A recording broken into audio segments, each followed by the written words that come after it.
সূর্যর সাথে মন্দিরে যেয়ে সোহাগের সংকট। সোহাগরা যখন ফুটেজ দেখে তখন নেহার প্রেমিক অর্জুন এসে উপস্থিত হয় আর বলে, নেহা আমাদের সম্পর্কের কথা বলনি? কোনো ব্যাপার না, আমি বলে দিচ্ছি, আমি আর নেহা দুজন দুজনকে ভালোবাসি।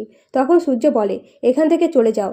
তখন অর্জুন বলে, আমি দরকার পড়লে নেহাকে তোমাদের সকলের সামনে থেকে নিয়ে চলে যেতে পারবো। এই কথা শুনে সূর্য অর্জুনকে থাপ্পড় মারে। সেই সুযোগে অর্জুন ল্যাপটপের ওপর কপি ফেলে ল্যাপটপ খারাপ করে দেয়। তাই আসল দোষীকে আবার জানতে পারে না। সূর্য তাও রেগে নেহাকে বলে, তুই কি ছেলেটাকে ভালোবাসিস? তখন নেহা বলে, আমি কিছু জানি না। তখন সূর্য অর্জুনকে বাড়ি থেকে বের করে দেয় এবং নিজে ল্যাপটপটাকে বারবার ঠিক করার চেষ্টা করতে থাকে।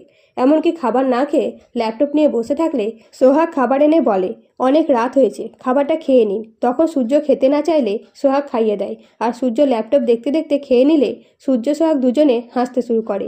এদিকে অর্জুন ডিনার সাথে দেখা করতে গেলে ডিনা বলে, আমি তোমাকে যেটুকু কাজ করতে বলেছিলাম তুমি তার থেকেও বেশি কাজ করেছো। আমি তো শুধু বলেছিলাম নেহাকে নিয়ে সবাইকে এতটা ব্যস্ত রাখবে যে কেউ ভিডিও দেখতে পারবে না, কিন্তু তুমি পড়ে যাওয়ার অভিনয় করে ল্যাপটপে পেন ড্রাইভে কপি ফেলে দিলে। তখন অর্জুন বলে, আমার পাওনার মনে আছে তো, আমার সাথে নেহার বিয়ে দিতে হবে। তখন ডিনা বলে, মৌরাক্ষী আন্টিকে যদি আমি বলি তাহলে নেহার সাথে তোমার বিয়ে দেবে, চিন্তা করো না, এটা আমার উপর ছেড়ে দাও। অন্যদিকে দিম্মা সূর্যের সাথে ফোনে কথা বলে। তখন সূর্য বলে ফেলে সোহাগকে কিডন্যাপ করা হয়েছিল, কিন্তু গুন্ডাগুলোর সাথে লড়াই করে সোহাগকে উদ্ধার করি আমি।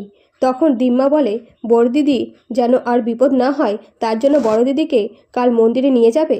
তখন সূর্য প্রথমে মন্দিরে যেতে আপত্তি জানালেও পরে রাজি হয় আর সোহাগকে বলে, কাল সকালে তৈরি থেকো, তোমাকে মন্দিরে নিয়ে যাব।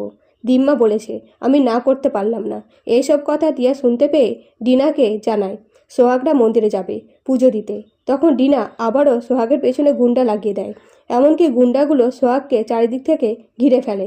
তখন সূর্য এসে দেখে নেয়। তো বন্ধুরা, সূর্য কি সোহাগকে রক্ষা করতে পারবে? অবশ্যই কমেন্ট করে জানাবেন আপনাদের মতামত। ধন্যবাদ।